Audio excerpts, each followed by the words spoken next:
Welcome back to Squawk on the Street. The Fed kicks off a two-day meeting on interest rates today. Some mixed reviews on the president's key economic policies, according to our latest Fed survey at CNBC. Our Steve Leisman's got the numbers. Morning, Steve. Hey, good morning, Carl. Yeah, mixed is a good word. Higher inflation, but also more growth. That's the assessment of respondents to the CNBC Fed survey when asked about the effects of President Trump's expected suite of policies. Extremely inflationary, 5%. 59% say somewhat inflationary. 23% say not inflationary or deflationary at all, and 14% see them as deflationary. We'll get to that in just a second. What about on growth? They're also viewed, however, positively for growth. 14% say very positive. 46% say somewhat positive. 9% no effect, and a third believe they could be potentially negative for growth. Now let's look at the individual policies, and this is where it gets really interesting because take tax policy. Our respondents are divided on the inflationary effects of tax policy, about a third each way. Deregulation, though, seen as disinflationary.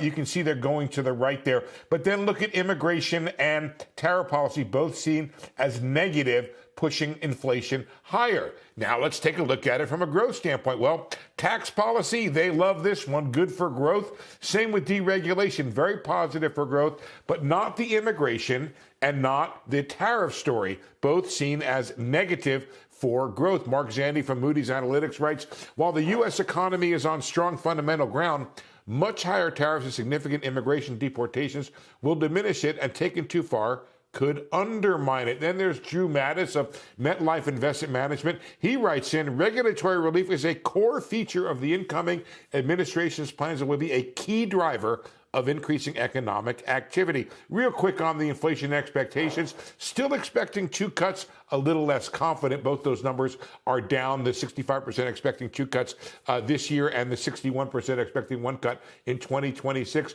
Nominal rate, the terminal rate keeps ticking higher, suggesting the Fed is less restrictive at the current rates. Very low numbers here since February 2022, the lowest probability of a U.S. recession in the next year.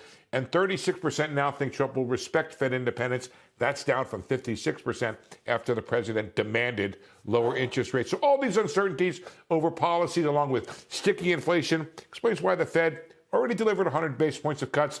It's going to take its time figuring out the next move. But I do think it will move if inflation cooperates. Guys, back to you.